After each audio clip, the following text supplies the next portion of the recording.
Good morning, students. My name is Leela Radhika. I am a EVS teacher, that is science teacher. So already in the previous classes, in 3rd class and 4th class, we learned about the body organs, external organs and internal organs. In 2nd and 3rd classes, 2nd class, 3rd class లో already మనము external organs అంటే మన బాడీలో బయటకి కనబడేటువంటి parts and internal organs అంటే బయటకి కనిపించకుండా లోపల బాడీ లోపల ఉండేటువంటి ఆర్గాన్స్ గురించి నేర్చుకున్నామమ్మా. So in this class we learn deeply about the internal organs of our body. So internal organs అంటే ఏమిటమ్మా?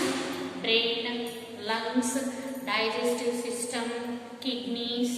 సో ఇవన్నీ కూడా హార్ట్, లంగ్స్ ఇవన్నీ కూడా మన బాడీలో ఉన్నటువంటి ఇంటర్నల్ ఆర్గాన్స్. సో బాడీలో ఉన్నటువంటి ఎక్స్టర్నల్ ఆర్గాన్స్ మనకి సెన్స్ ఆర్గాన్స్ అంటే సరౌండింగ్స్లో ఏం జరుగుతుంది అనేది తెలుసుకోవడానికి హెల్ప్ అవుతాయి. మరి what is the function of internal organs? మరి ఇంటర్నల్ ఆర్గాన్స్ వల్ల యూజ్ ఏంటి?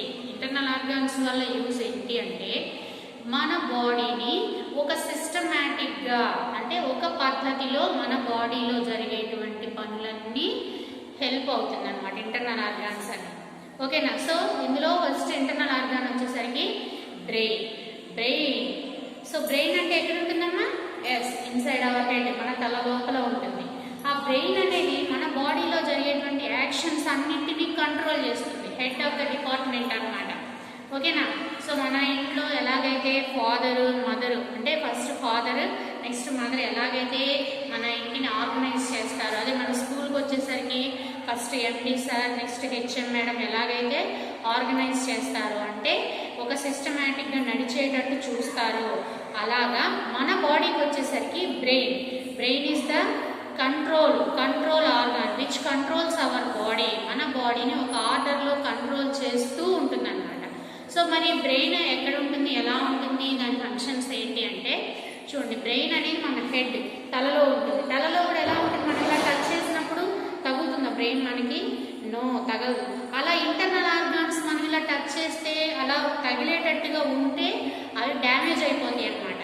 అందుకని మన ఇంటర్నల్ ఆర్గాన్స్ అన్నీ కూడా ఒక ప్రొటెక్షన్ అంటే మనం ఎలాగైతే బాక్స్లో ఏదైనా వస్తువుని మనం నీట్గా బాక్స్లో డబ్బాలో పెట్టి జాగ్రత్త చేసుకుంటామో అలాగే మన బాడీలో ఉన్నటువంటి ఇంటర్నల్ ఆర్గాన్స్ అన్నీ కూడా స్కెలిటన్ సిస్టమ్. స్కెలిటన్ అంటే స్కెలిటన్ అంటే బోన్స్ అంటే ఎముకల frame work, skeleton system frame work protect చేస్తూ ఉంటుంది అనమాట. మన బాక్స్లో ఎలాగైతే మన పెన్సిల్, ఎరేజర్ ఇవన్నీ జామెట్రీ బాక్స్లో పెట్టి సేవ్ చేసుకుంటాం, స్టోర్ చేసుకుంటాం కదా, అలాగే మన బాడీలో ఉన్నటువంటి ఇంటర్నల్ ఆర్గాన్స్ అన్నీ కూడా ఈ స్కెలిటన్ సిస్టమ్ అనేటువంటి బోన్ ఫ్రేమ్ వర్క్తో ప్రొటెక్ట్ చేస్తూ ఉంటుంది అనమాట, ప్రొటెక్ట్ అవుతూ ఉంటాయి. సో ఇందులో వచ్చేసరికి ఫస్ట్ ఇంటర్నల్ ఆర్గాన్ బ్రెయిన్ గురించి నేర్చుకుందాం. ఫస్ట్ బ్రెయిన్ అనేది ఎలా ఉంటుంది అంటే మన బాడీ మొత్తంలోకి కూడా 1/3 పార్ట్ అనేటువంటిది 1/3 పార్ట్ ఆఫ్ ద వెయిట్ హెడ్డే ఉంటుంది. ఎందుకని హెడ్ ఉంటుంది అంటే హెడ్లో ఏముంటుందని చెప్పాము ఇప్పుడే మనం?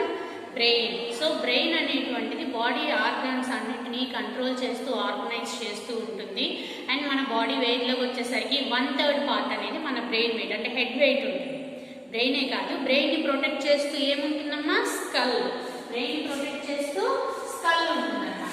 అంటే స్కల్ అనేటువంటి ఈ బోన్ ఫ్రేమ్ వర్క్ లోపల బ్రెయిన్ ప్రొటెక్ట్ అవుతూ ఉంటుంది. చూడండి, ఇది బ్రెయిన్ అనుకోండి, సో ఇది బ్రెయిన్ అనుకోండి, ఇది స్కల్ అనుకోండి. స్కల్ ఇలా బ్రెయిన్ని ప్రొటెక్ట్ చేస్తూ ఉంటుంది.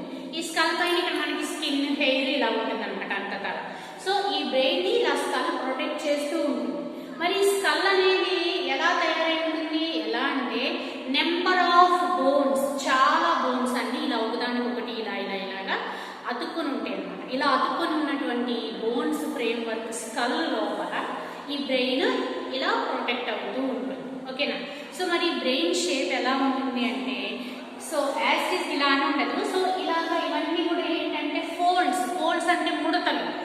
ఎలా అంటే మనకి డ్రై ఫ్రూట్స్లో వాల్నట్ ఉంటుంది చూసారా?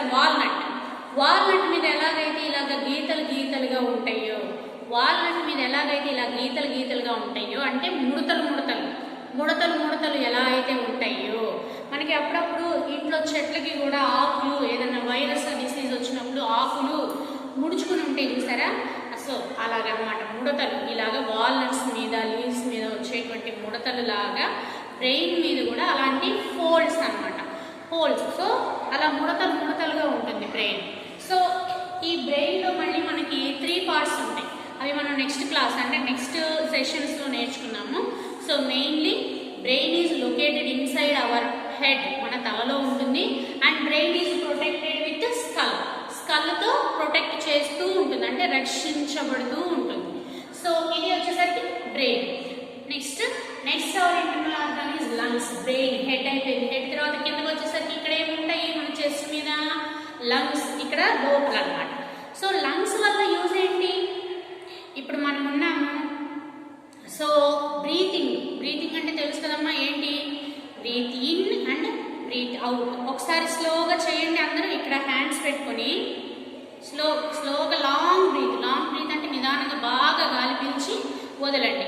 ఏం అబ్జర్వ్ చేస్తాం మనము, వెన్ వి బ్రీత్ ఇన్ లోపలికి గాలి పీల్చినప్పుడు ఏమవుతుంది, ఇక్కడ ఏదో పైకి వచ్చినట్టుగా ఏదో ఉబ్బినట్టు, మనం బెలూన్లోకి గాలి ఊదినప్పుడు ఇలా ఉబ్బుతుంది చూసారా, అలా ఉబ్బుతుంది. తర్వాత ఏమవుతుంది, బ్రీత్ అవుట్ బయటికి గాలి వదిలినప్పుడు ఏమవుతుంది, బెలూన్లో నుంచి గాలి పోగానే ఏమవుతుంది, చిన్నగా అయిపోతుంది, పెద్దగా అవుతుంది, చిన్నగా అవుతుంది. ఇన్ ద సేమ్ వే అలాగే మన లంగ్స్ కూడా breathe in, when we breathe in air లోపలికి గాలి పీల్చినప్పుడు they increase in size increase అవుతుంది, వాటి సైజు పెద్దగా అవుతుంది. వెన్ వీ బ్రీత్ అవుట్ బయటికి గాలి వదిలేసినప్పుడు ఇట్స్ సైజ్ డిక్రీజెస్, ఫోల్డ్స్ అంటే అది ముడుచుకున్నట్టుగా అయిపోయి డిక్రీజ్ తగ్గిపోతుంది వాటి సైజ్. మరి బ్రీత్ ఇన్ ఏంటి, బ్రీత్ అవుట్ ఏంటి, బ్రీత్ ఇన్ అంటే లోపలికి ఏదో తీసుకుంటున్నాము, బ్రీత్ అవుట్ మళ్ళీ తిరిగి బయటికి ఏదో వదిలేస్తున్నాము. అసలు లోపలికి ఏం తీసుకుంటున్నాము, బయటికి ఏం వదిలేస్తున్నాము, ఎలా తెలుస్తుంది మనకి అంటే, సో బ్రీత్ ఇన్ లోపలికి తీసుకునే గాలి అనేది మనకి యూస్ఫుల్ అంటే మన బాడీకి అవసరమైంది తీసుకుంటాము. బ్రీత్ అవుట్ అంటే బయటికి ఏం వదిలేస్తాము, so the excess of air that we do not need, మనకి ఏదైతే అవసరం లేదో ఆ ఎయిర్ని బయటకు వదిలేస్తాము. సో ఇంట్లో కనుక మనం క్లీనింగ్ చేసినప్పుడు డస్ట్ వేస్ట్ అంతా బయటపడేస్తాం కదా, సో అలాగే అవసరమైన వస్తువులన్నీ నీట్గా ఇంట్లో సర్దుకుంటాం కదా. సో అలాగే గోల్డ్ మనీ ఇవన్నీ ఇంట్లో సర్దుకుంటాము, వేస్ట్ అనేది బయటపడేస్తాం. సో అలాగా మన బాడీకి నెసరీ అవసరమైనటువంటి ఎయిర్ని మనం బ్రీతింగ్ చేసుకుంటాము. అండ్ నాట్ నీడెడ్ ఎయిర్ అవసరం లేనటువంటి దాన్ని బయటకు వదిలేస్తాం. సో ఎయిర్ అంటే ఎయిర్లో so many gases are present in air around. మన చుట్టూ ఉన్న ఎయిర్లో చాలా రకాల గ్యాసెస్ ఉంటాయి. ఇవి మనకి 6th 7th క్లాసెస్లో వస్తుందమ్మా. సో వాటన్నింటిలోకి మన బాడీకి అవసరమైనటువంటిది ఆక్సిజన్ మన బాడీకి అవసరం. సో ఈ ఆక్సిజన్ బ్రీతింగ్ చేసినటువంటి ఎయిర్లో ఉన్నటువంటి ఆక్సిజన్స్ ని లంగ్స్ అబ్జార్బ్ చేసుకుంటాయి, పట్టుకుంటాయి. సో మిగతా ఎక్సెస్ గ్యాసెస్ ఉంటాయి అని చెప్పాం కదా, అందులో మేజర్లీ కార్బన్ డైఆక్సైడ్ అనేది మన బాడీకి అస్సలు అవసరం లేదు. కార్బన్ డైఆక్సైడ్ ఈ గ్యాస్ అనేది మన బాడీకి అసలు అవసరం లేనిది, ఇంకా చెప్పాలంటే మన బాడీకి హార్మ్ఫుల్ అనమాట. సో ఈ కార్బన్ డైఆక్సైడ్ అనేటువంటి గ్యాస్ని బయటకు వదిలేస్తుంది అనమాట. ఓకేనా. సో స్పాంజ్ తీసుకొని మనము వాటర్లో పెట్టినప్పుడు ఆ స్పాంజ్ అనేది కొంచెం వాటర్ అబ్జర్వ్ చేసుకుంటుంది కదా, ఆ విధంగా ఎయిర్లో ఉన్నటువంటి ఆక్సిజన్ మాత్రమే లంగ్స్ అబ్జర్వ్ చేసుకుంటాయి, అంటే ఇలా పట్టేసుకుంటాయి అనమాట వాటికి కావాల్సినంత వరకు. సో మిగిలిన ఈ కార్బన్ డైఆక్సైడ్ అనేటువంటి గ్యాస్ని బయటకు వదిలేస్తుంది అనమాట. సో బ్రీతింగ్ ఎలా చేస్తాం మనం, నాస్ట్రిల్స్ అంటాం అనమాట. సో 2 ఉన్నాయి కదా, 2 కాదు ఇక్కడి వరకే 2 ఉంటాయి మనకి. ఇక్కడ నుంచి ఒకటే విండ్ పైప్ ఉంటుంది అనమాట. ఓకేనా. సో ఈ నాస్ట్రిల్స్ ఉన్న ఈ విండ్ పైప్ నుంచి బ్రీతింగ్ అవుట్ చేసినటువంటి ఎయిర్లో ఆక్సిజన్ ని మాత్రమే లంగ్స్ అబ్జర్వ్ చేసుకుని కార్బన్ డైఆక్సైడ్ ని బయటకు వదిలేస్తాయి అనమాట. ఓకేనా. So this is the function of lungs.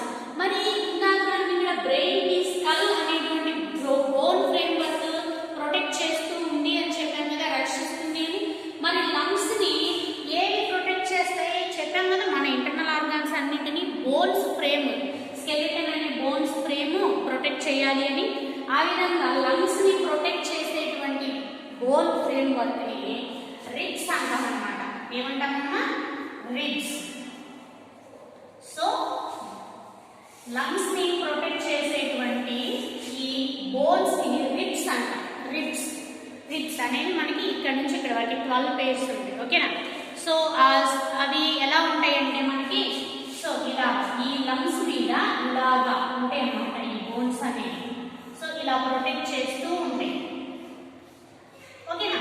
So మనం కనుక ఇలా చుట్టూ ప్రొటెక్ట్ చేస్తూ ఉంటాయి అన్నమాట.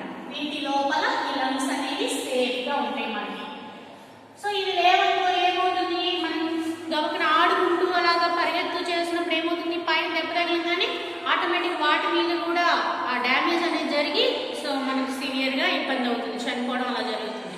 అలా కాకుండా ఉండడం కోసమే ఈ స్కల్ అనేది బ్రెయిన్ని ప్రొటెక్ట్ చేస్తుంది, రిబ్స్ అనేవి లంగ్స్ని ప్రొటెక్ట్ చేస్తూ ఉంటాయి. ఓకేనా?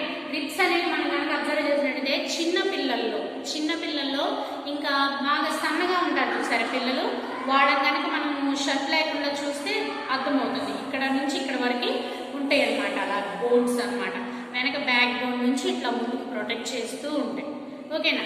సో ఈ లంగ్స్ లోపల హార్ట్ ఉంటుంది అనమాట. లంగ్స్ కింద ప్రొటెక్ట్ అవుతూ హార్ట్ ఉంటుంది. లోపల కదమ్మా లంగ్స్ ఇలా ఉన్నాయి అనుకోండి, ఇట్లా 2 లంగ్స్ ఉన్నాయి అనుకోండి, ఇక్కడ ఉంటుంది హార్ట్ అనేది. ఓకే, ఈ హార్ట్ గురించి నెక్స్ట్ ఎక్స్ప్లెయిన్ చేద్దాం మనము. సో ఇది లంగ్స్ గురించి. సో లంగ్స్ అనేవి 2 ఉంటాయి. ఓకే, పెయిర్ అంటే 2 ఉంటాయి. ఈ లంగ్స్ మెయిన్ వర్క్ ఏంటి, మనం బ్రీతింగ్ చేసినటువంటి ఎయిర్ లో ఉన్న ఆక్సిజన్ అబ్జర్వ్ చేసి కార్బన్ డైఆక్సైడ్ ని బయటకు రిలీజ్ చేస్తుంది. సో ఈ లంగ్స్ అనేవి రిబ్స్ తో ప్రొటెక్ట్ అయి ఉంటాయి. రిబ్స్ అనేటువంటి బోన్స్ ప్రొటెక్ట్ చేస్తూ ఉంటాయి. Next third internal organ of our body is digestive system. ఏంటమ్మది? Digestive system. డైజెస్టివ్ సిస్టమ్ అంటే తెలుసు కదా, ఏంటి తింటాం, మార్నింగ్ బ్రేక్ఫాస్ట్, మిల్క్ తాగుతాము, బ్రేక్ఫాస్ట్, లంచ్, స్నాక్స్, డిన్నర్ ఇవన్నీ తింటుంటాం కదా. సో ఈ తిన్నవన్నీ ఏమవుతుందంటే ఫస్ట్ మన నోట్లో బాగా నల్లేస్తాం కదా మౌత్ లో నుంచి. సో ఇది ఇలా ఫుడ్ పైప్ చూడనమ్మా, ఎయిర్ వెళ్ళేది విండ్ పైప్.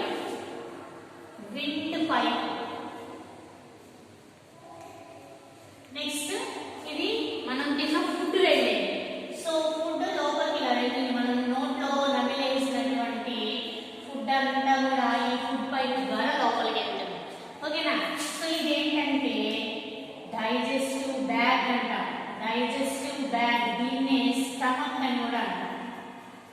స్టమక్ అంటే ఏంటి, పైన ఉండే పొట్ట కాదమ్మా. సో లోపల ఉండేటువంటి ఈ డైజెస్టివ్ బ్యాగ్ స్టమక్. అట్లాగే ఇంకా డైజెస్టివ్ సిస్టమ్ లో ఏముంటాయి అంటే ఇది లివర్. సో ఇది ఒకటే ఉంటుంది. నెక్స్ట్ ఈ పేంక్రియాస్, కొంచెం లీఫ్ లాగా ఉంటుంది. సో లీఫ్ లాగా ఏంటంటే మీరు ఈ డ్రాయింగ్స్ అన్ని కూడా మనం నేర్చుకోవాలన్న తర్వాత చూడండి. సో ఇది వచ్చేసరికి పేంక్రియాస్. నెక్స్ట్ ఇక్కడ ఇలా ఏంటో పైపులుగా ఉంది, ఇక్కడ ఏంటో ఇంకో పైపు ఉంది, ఇవేంటో సన్నగా ఉంది, ఇదేంటో పెద్ద పైపు ఉంది. ఏంటి ఇవన్నీ అంటే ఇది స్మాల్ ఇంటెస్టైన్. ఈ లోపల ఉన్నటువంటి సన్నగా ఉన్న పైప్స్ స్మాల్ ఇంటెస్టైన్. ఇక్కడ ఉండే చూసావా చుట్టూ లావుగా ఉన్నటువంటి పెద్దవి, ఇవి లార్జ్ ఇంటెస్టైన్.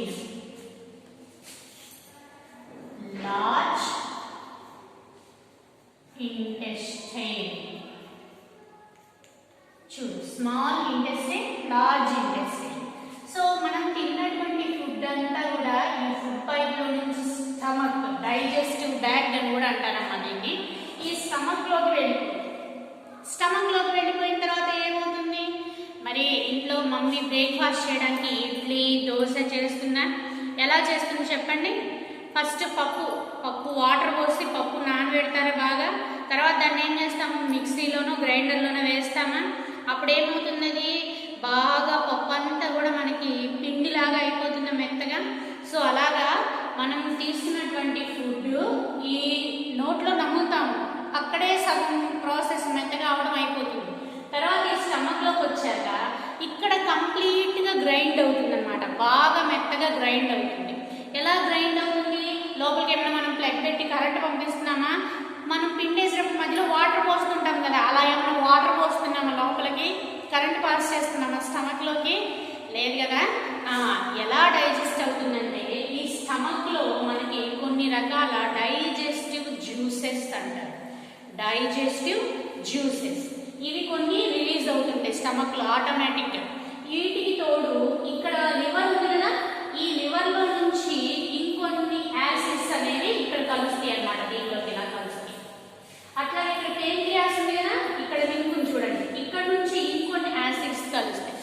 సో ఈ విధంగా ఈ ఫుడ్ పైప్ లో నుంచి వచ్చినటువంటి ఫుడ్ అనేది స్టమక్ లో రిలీజ్ అయ్యేటువంటి ఇక్కడ రిలీజ్ అయ్యేటువంటి డైజెస్టివ్ జ్యూసెస్ అండ్ లివర్ నుంచి వచ్చేటువంటి అలాగే పేంక్రియాస్ నుంచి వచ్చేటువంటి కొన్ని యాసిడ్స్ ఇవన్నీ కలిసి ఇక్కడ కంప్లీట్ గా డైజెషన్ ప్రాసెస్ అనేది జరుగుతుంది. అంటే కంప్లీట్ గ్రైండింగ్ ప్రాసెస్ జరుగుతుంది. గ్రైండింగ్ ప్రాసెస్ జరిగిన తర్వాత ఏం చేస్తాం మనము, గిన్నెలోకి తీసుకుని తర్వాత కదా ఇడ్లీలు దోశలు వేసుకునేది. అలాగా ఇక్కడ డైజెషన్ ప్రాసెస్ కంప్లీట్ అయిన తర్వాత ఆ మొత్తం కూడా చూడండి ఇలా ఈ లోపల నుంచి ఏం చెప్పాము, దీని పేరు స్మాల్ ఇంటెస్టైన్. ఇక్కడికి వచ్చేస్తుంది మొత్తం. ఇక్కడికి వచ్చేసిన తర్వాత ఏమవుతుంది, స్మాల్ ఇంటెస్టైన్ లో మన కాఫీ టీ పెట్టడం చూసారా, ఏం చేస్తారు, అది ఆ ప్రాసెస్ అయిన తర్వాత దాన్ని ఫిల్టర్ చేస్తాం కదా, వడగడతాం కదా. సో ఈ డైజెషన్ జరిగినటువంటి మొత్తం కూడా ఈ స్మాల్ ఇంటెస్టైన్ లోకి వచ్చిన తర్వాత ఈ స్మాల్ ఇంటెస్టైన్ లో ఫిల్టరేషన్ జరుగుతుంది. ఓకేనా. ఈ ఫిల్టరేషన్ జరిగిన తర్వాత వేస్ట్ అనేది ఇదిగోండి లార్జ్ ఇంటెస్టైన్ లోకి వెళ్తుంది అన్నమాట. వేస్ట్ అనేది ఇలా లార్జ్ ఇంటెస్టైన్ లోకి వెళ్తుంది. లార్జ్ ఇంటెస్టైన్ లోకి వెళ్ళి ఈ వేస్ట్ అంతా యానస్ అంటాం అన్నమాట. ఇదంతా మళ్ళీ నెక్స్ట్ లెసన్ లో మళ్ళీ ఇంకోసారి ఎక్స్ప్లెయిన్ చేసుకుంటాం మనము. చూడండి, ఈ లార్జ్ ఇంటెస్టైన్ వచ్చిన వేస్ట్ అంతా ఈ యానస్ నుంచి బయటకు వెళ్ళిపోతుంది అన్నమాట. ఎలాగా అంటే ఇలాగా. ఓకే. సో ఫుడ్ పైప్ నుంచి స్టమక్ లోకి వచ్చినటువంటి ఫుడ్ కి ఇక్కడ ఉన్నటువంటి ఇక్కడ రిలీజ్ అయ్యే డైజెస్టివ్ జ్యూసెస్, లివర్ నుంచి వచ్చినటువంటి యాసిడ్స్, పేంక్రియాస్ నుంచి వచ్చిన యాసిడ్స్ అన్నీ కలిసి డైజెషన్ ప్రాసెస్ జరిగి స్మాల్ ఇంటెస్టైన్ లోకి వస్తుంది. స్మాల్ ఇంటెస్టైన్ లోకి వచ్చినటువంటి దాన్ని ఫిల్టరేషన్ జరిగి వేస్ట్ అంతా కూడా లార్జ్ ఇంటెస్టైన్ కి వెళ్ళిపోతుంది, బయటికి రిలీజ్ అవుతుంది. ఓకేనా. మరి స్మాల్ ఇంటెస్టైన్ లో ఫిల్టర్ అయిన తర్వాత ఉపయోగపడేది బాడీకి యూజ్ అయ్యే ఫుడ్ అంతా ఏమవుతుందంటే ఇది మళ్ళీ తిరిగి మనకి ఇదిగోండి లంగ్స్ దగ్గరికి చేరుతుంది. లంగ్స్ దగ్గర మనకి ఆక్సిజన్ ఫిల్టర్ అయింది, ఆక్సిజన్ ఫిల్టర్ చేసి కార్బన్ డైఆక్సైడ్ బయటకు రిలీజ్ చేసిందని చెప్పాను కదా లంగ్స్.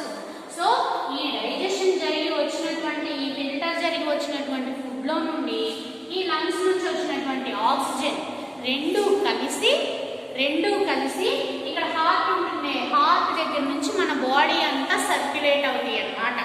ఓకేనా. సో మనం నోట్లో అన్నం తిని పొట్టలోకి వెళ్ళిన తర్వాత మరి మన హ్యాండ్స్, లెగ్స్, కళ్ళు ఇవన్నీ ఎలా పనిచేస్తున్నాయి అంటే ఈ డైజెషన్ జరిగినటువంటి ఈ ఫిల్టరేషన్ జరిగినట్టు తర్వాత వచ్చేటువంటి న్యూట్రియంట్స్, ఎంజైమ్స్ అంటాం. ఇవన్నీ మీకు